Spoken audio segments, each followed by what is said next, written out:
Quelle est ta passion à toi? Tu sais, quand moi j'étais en lycée, à partir de la seconde, j'ai commencé à programmer sur ma calculatrice. Alors oui, je sais que j'étais un petit peu un geek, mais tu vois, je m'en cache pas vraiment en fait. J'aimais bien apprendre à notamment créer des images sur les écrans, que ce soit un écran de calculatrice ou un écran d'ordinateur.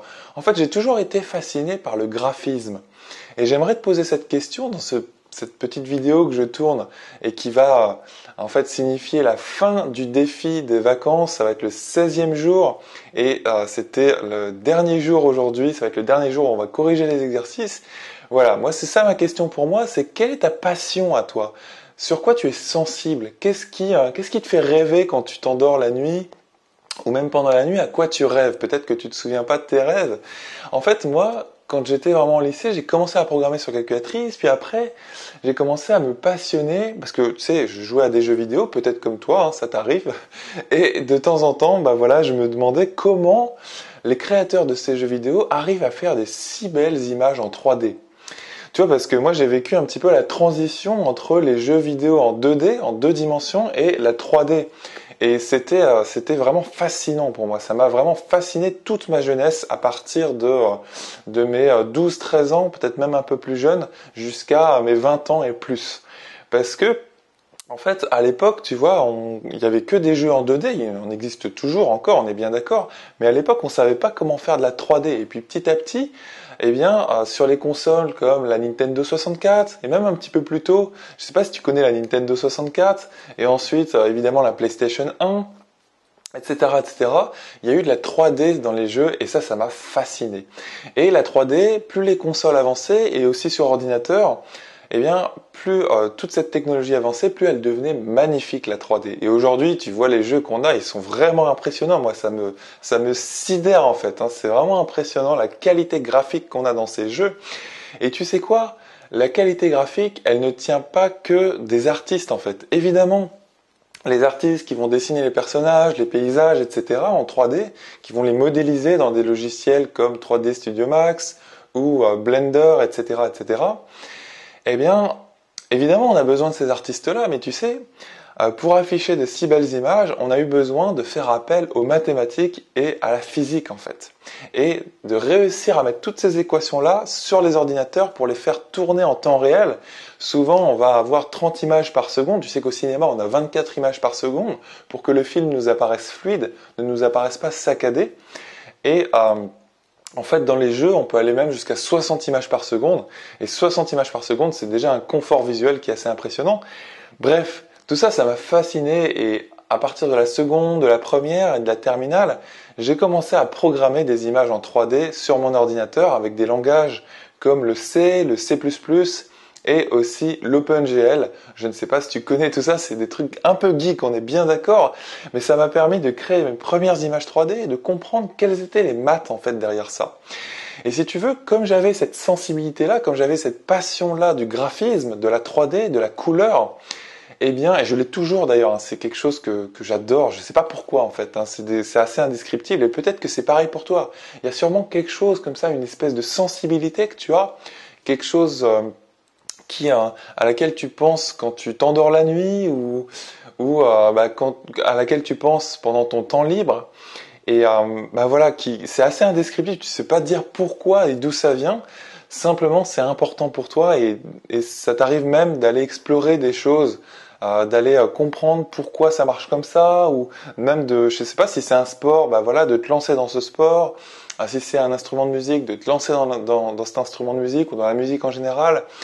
Bref, tu vois, moi j'ai vraiment commencé à faire ça et ça a illuminé toute ma scolarité, si tu veux, parce que finalement, le lycée, tu vois, c'est un peu rébarbatif, quoi. C'est un peu ennuyeux, on est bien d'accord, tu vois, d'aller à des heures de cours, etc., de rester attentif devant un tableau et devant un professeur pendant 1 heure, 2 heures, plus parfois, c'est pénible en fait. Alors que si tu as une passion, si tu as une sensibilité à côté qui a, qui éclaire en fait tout ça, et pendant que tu es en cours, tu peux penser à ça. Moi, je sais que ça a duré jusque pendant mes études d'ingénieur. En fait, dans mon école d'ingénieur, il y a plein de cours où je pensais à mes passions plutôt qu'aux cours. Mais ce qui est bien, c'est que tu peux faire le pont entre les deux de temps en temps. Pas à tous les cours, mais de temps en temps, c'est possible. Tu peux faire le lien entre ta passion et le cours. Alors quand c'est pas possible, bah écoute, tant pis, hein, tu peux rêver de ta passion pendant le cours et puis essayer d'être attentif le plus possible. Bah voilà, hein, essayer de limiter les dégâts, on va dire.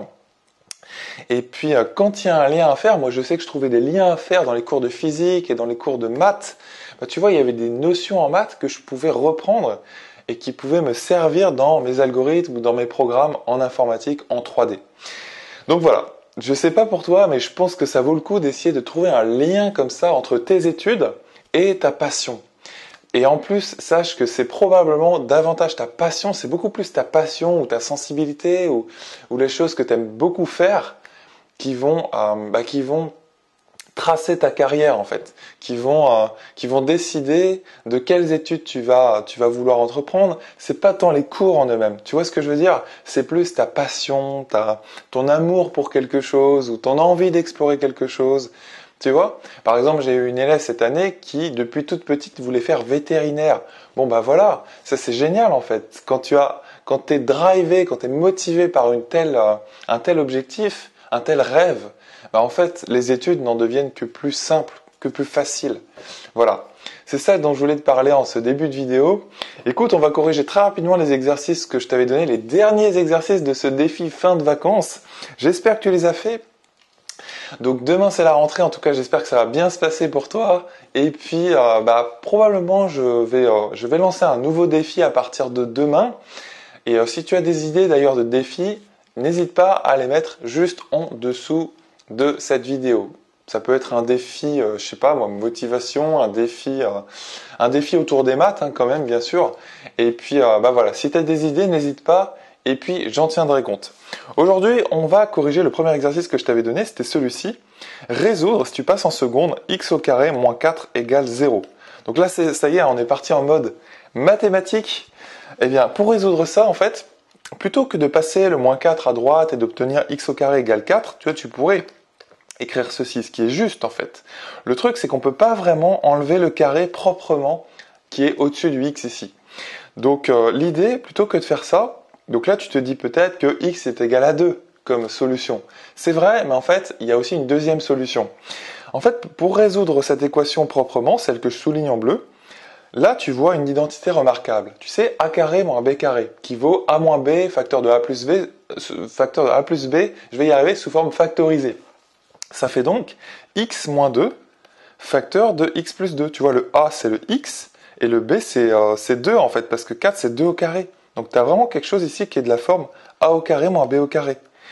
Et quand tu écris ça égale 0, bah là c'est facile, parce que là tu as un produit de facteurs, tu as un fois. Et quand quelque chose fois quelque chose égale 0, ça veut dire que l'un égale 0 ou l'autre égale 0. Donc là tu peux écrire soit x moins 2 égale 0, tu vois, soit c'est ça le truc en fait. Si tu comprends ce truc, tu as tout compris comment résoudre rigoureusement, comment résoudre proprement cette équation. Soit x plus 2 égale 0. Et ça en fait, ça te donne soit x égale 2, je vais un petit peu vite dans la résolution, tu passes le moins 2 de l'autre côté, et ou, c'est un ou en fait, x égale moins 2. Voilà, et à la fin tu écris s égale moins 2, point virgule 2, avec des accolades. Ça y est, tu as tes solutions. Tu peux encadrer ton résultat et c'est bon, tu as gagné les points au contrôle. T'as vu, c'est assez facile quand même. Si tu passes en première, eh bien, je t'avais donné un exercice qui consiste à calculer la longueur d'un segment. Je t'avais donné 2 points comme ça. Premier point, donc là je les place très grossièrement, de coordonnées 1, 4. Là tu as les deux axes, y, l'origine, x. Là tu vas avoir un deuxième point de coordonnées, on va dire 3, 1. Et là, l'idée, c'était de calculer la longueur de ce segment bleu. Bon, eh bien, en fait, tu as une formule que tu as vue en seconde, qui est la formule de la distance entre deux points, en fait. Et ça provient vraiment du théorème de Pythagore, en fait, parce que là, si tu dessines un triangle, tu vois, je pourrais presque te redémontrer cette formule, mais c'est tout simple à comprendre. Là, tu vois, tu as un triangle rectangle. Et quelle est cette distance ici? Tu vois, ce point-là que je fais en bleu, quelles sont ses coordonnées?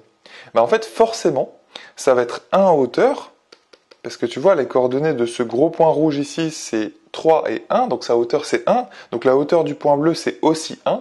Et les coordonnées de ce point en noir, c'est 1, 4. Donc quel est son x? Et quel est le x du point bleu aussi? C'est forcément 1. Tu vois? Donc ça veut dire que là, tu peux très facilement trouver cette longueur en vert, par exemple. Cette longueur en vert, s'il s'agit d'aller de 1 à 4, eh bien, c'est 3. Et s'il s'agit ici d'aller de 1 à 3, c'est 2. Tu vois, cette longueur ici. Donc, ça veut dire que, si tu appliques le théorème de Pythagore pour obtenir la longueur de l'hypoténuse, ici en bleu, et c'est justement ce que tu cherches, eh bien, ça te revient à racine carrée de 3 au carré, cette longueur en rouge ici, ou plutôt je l'avais faite en vert en fait, tu vois. Hop. Plus 2 au carré, la longueur en noir en bas. Et ça te fait, donc ça c'est vraiment la longueur, on n'a qu'à appeler ces deux points A et B. La longueur AB, c'est égal à la racine carrée de 3 au carré plus 2 au carré, c'est-à-dire 9 carré plus 4, 9 plus 4, ça fait 13. Voilà. Ça y est, tu as trouvé la longueur de ce segment. En fait, la formule qu'il y a derrière, tu t'en souviens peut-être, c'est racine carrée de xp moins xa au carré plus yb moins yk au carré. Parce que tu vois, on a fait la différence en fait. C'est ça qui nous a permis de trouver un 3 et un 2. Voilà.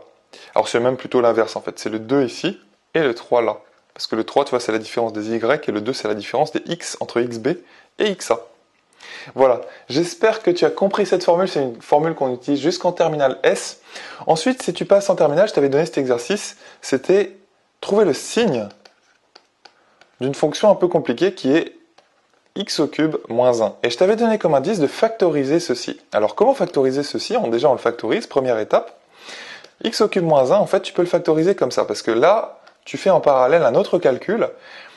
Si tu te souviens de la somme des termes d'une suite géométrique, 1 plus x au carré, ça vaut, d'après le cours de première S, eh bien, premier terme de la somme, c'est-à-dire 1, fois 1 moins q puissance le nombre de termes, donc 1 moins q. Alors, q ici, la raison, tu sais, de ta suite géométrique, c'est x, parce qu'à chaque fois, tu multiplies par x.